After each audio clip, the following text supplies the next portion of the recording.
Alright guys, welcome back to VALORANT News. Big roster announcements going down last night, especially on the Sentinel side, confirming their 5-man team for the Red Bull Homegrounds tournament, especially their new 5th man on the roster, who made waves last season at Oxygen Esports. Now he's going to be joining Sentinels, but he's going to be too young to compete in the VCT until middle of next season. So what is their long-term roster plan? Was Rocket Bullets right all along? Very much intrigued your thoughts in the comments below. Hit the like button if you enjoy. Subscribe if you're new as always. I greatly appreciate it. Mel's talking about cracking on at McDonald's, but we're going to talk about Omen in the coming minutes here and just the controller role in general, and well, let's say the TenZ role, because TenZ used Omen slightly differently to many the most recent season, and exactly who's going to fill that role on this new Sentinels lineup. This I thought was pretty funny. Chet, as he says, business offer from this guy. Heard that you're looking for a team. I'll keep it short. I want you to be our head coach for our team called Diddy, and apparently they're offering IC as well. We can offer you $100 with all the glaze you can imagine. We want to get better in the pro scene, so yeah, Diddy to the top as far as I'm concerned, and maybe IC Chet as a duo over there, forming with the guys, but a few other roster things as well. This is another update, and I mean, we're gonna get announcements like this every single day, I would say, but yeah, Hero Base, of course, they want to pass their spot in Challengers Brazil onwards, and they're out of there, basically. They're gonna exit competitive Valorant. Am I shocked? No, not at all. We've talked about this over the last few days, why it just makes no sense in many ways for organizations to support the scene, and it's unfortunate, but it's at some point it's probably going to get to an extent of organizational decline in tier 2 challenges that Riot are going to have to come up with a better plan, I think. But you know, maybe this is all part of their plan. I don't know. Intrigued to your thoughts in the comments as ever. All Knights player Adverso, he might well be back, looking to sign Crew Esports for the 2025 VCT season. That's a big rumor. So look, it can happen. People make the run from various regions back into the VCT. That's what Crew are looking to do, of course.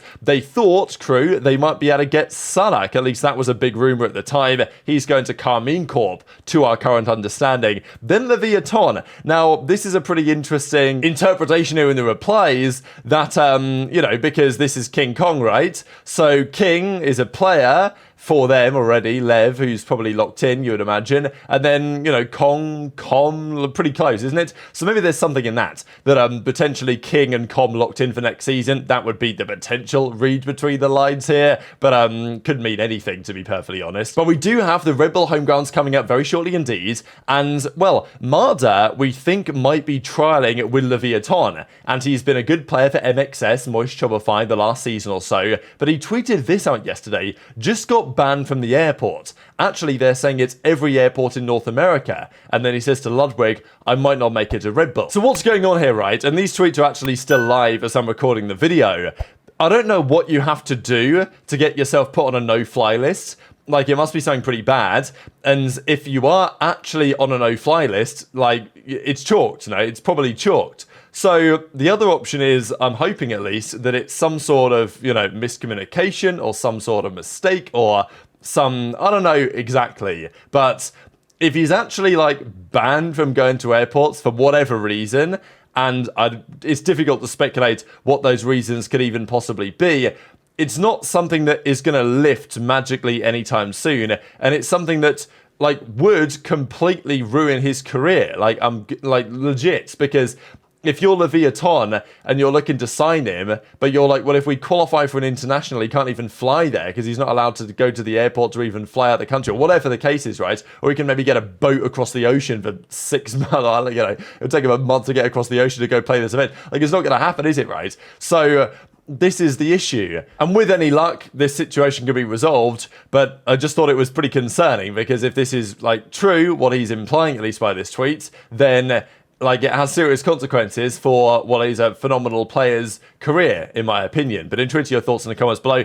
This, by the way, was not Crashies. We thought it was Crashies, right? I don't know if there's in the replies here, but the other day they kind of teased who was their guest on their podcast, and it looked like Crashies in the picture, not gonna lie. Actually, it was Baby Bay. So, yeah, pretty cool. It didn't really make sense to bring Crashies back, did it? To be honest, because he, of course, has been there and now he's been dropped. So, you know, he's there with the other guys. Ethan, Som, FNX, unless they're obviously going to be the core three. The rest of the team is going to filter out from there. We're pretty sure they want Durka in their roster as well. This, though, is interesting. What Loud are going to do. Nguyen is talking about it. He reckons that Cowan-Zan is going to stay. Les is almost certainly going to go. Rumour has it even he might be having some interest in some European teams, which would be quite interesting. But it's Cowan-Zan, Vinny as the IGL, and then DG-Zan, who was actually on, I believe, that roster that we talked about a few minutes ago. So, yeah, the one at the start of the video, the hero-based team, yeah. He may well get the opportunity to go to Loud. You know, it's not a terrible team, really, overall. I think this is definitely a good pickup. Whether it really worked out, especially because Loud are going to go more budget now,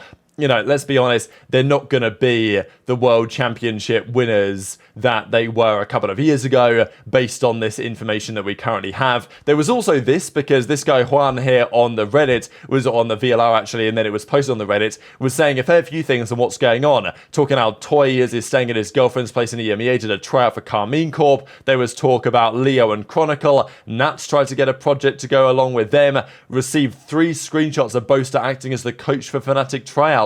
Played in some, coached in others, apparently. So, you know, all sorts of stuff that we don't know. Like, we never really know if these leaks are legit or not. But Kojo from Fnatic says, this is so false it's comedic. So whether he's saying it just on the Fnatic stuff, because what you'll tend to find is these leakers, they're not going to be wrong on everything. They're going to be wrong on some things, but some of the things they're going to have heard from legit sources, and they're probably going to be real. Unless they're just making it up for clout, which is possible, but probably unlikely in the vast majority of cases. But, you know, the theory is that on the Fnatic side, this ain't happening. Boaster ain't going anywhere. At least that's the rumour. But, yeah, Tomasi tried out for Foot and Liquid. Who knows what's true? Les has an offer from Vitality, but is hesitant due to his girlfriend, who plays for TBS in Brazil. So that's also interesting. Is it true? I don't know, but we're going to talk about it, because it's exciting and interesting to your thoughts as always. Let's talk, though, about Sentinels, because they confirmed yesterday their final piece of the puzzle for their new roster, at least for the Red Bull Homegrounds, which is coming very shortly indeed, September the 29th, which is tomorrow. This gets underway, and TenZ is not going to play, but he's going to join as their co-streamer in Seattle for the Red Bull Homegrounds North American qualifier. And yesterday they confirmed this is going to be the roster. So Zeltis is still there, Zekken is still there, John QT is still there, joined of course by Curry as presumably a fill-in for this event, and Reduxx from Oxygen Esports into their roster. Finally, Sentinels has a true super team. Kaplan's master plan for SEN 2026 rebuild, he said he's going to cut every single American player on his team, every single player. Sorry, everyone else. And he's just going to pick up 5 Turkish players. And then he's going to step down for a Turkish coach. We have a super team. I said it was a good plan for sure. SEN Reduxx thoughts? I've known about this for a while.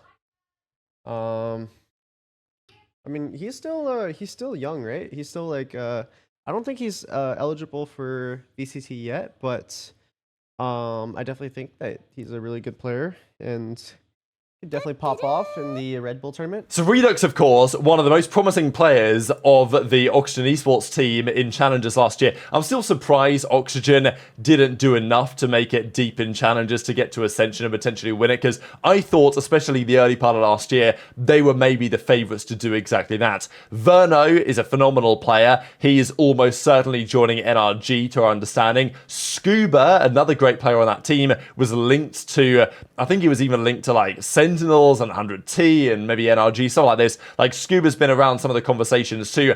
As briefly was Reduxx as well. Reduxx was linked to Sentinels on Rocket Bullet's spreadsheet a little while ago, and we didn't pay a massive amount of attention to it. But, you know, the thing is, some of the sources that Rocket Bullets was getting from other regions probably weren't so good. But in the Americas, I always felt like he did have some serious, like some interesting and realistic connections. And turns out that he was on the money, at least on this one. So yeah, Reduxx is born though, April the 23rd, 2007. So very talented player. A player that you might equate in some ways to a Zekken, right? He's a duelist player, very talented, and you know, some would call him like the next Zekken or whatever you want to say in terms of that role. Doesn't necessarily mean though that he can't play other agents and make that work as well, because he generally plays Neon and Jet, but on that team, they already have Zekken, obviously. So the rumor is that Reduxx might be stepping in here to play the controller maybe and effectively take over TenZ's role on the roster, and obviously Curry will do whatever it takes to make it work from there. So it's going to be very exciting.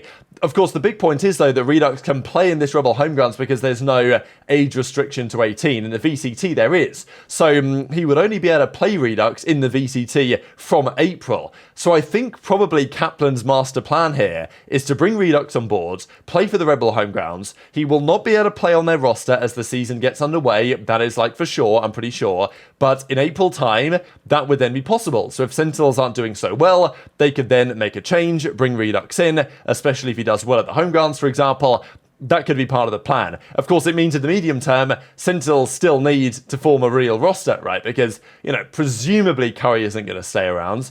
Reduxx isn't going to be able to be there for some time after this, so they still have to have a roster from October the 7th, and there are various rumours what they might be doing. Xander, maybe, but of course, Xander maybe to 100T now, Bang, maybe, to, like, Sentinels. That was a rumour of yesterday. So, yeah, look, they get underway, they play YFB Gaming, and MXS, they play Cloud9 earlier in the day as well. So, that's the plan on the 29th, which is coming up, of course, very shortly indeed, in Seattle, Washington tomorrow. But very much interested in your thoughts, as always, in the comment section below. And just one quick note here from Bodork, who says, this isn't even Rostermania, this is straight up roster war, i.e. these teams are doing everything it takes to basically beat the other team. So people are fighting over players, I would say, is the implication of this one. And Sentinels have to play in this qualifier tournament, which means maybe it's going to take them a couple of days away from focusing on figuring out what their actual team for next year is going to be. But very much interested in your thoughts on all this in the comment section below. Hit the like button if you enjoyed, subscribe if you're new, take care, and I'll see you next time.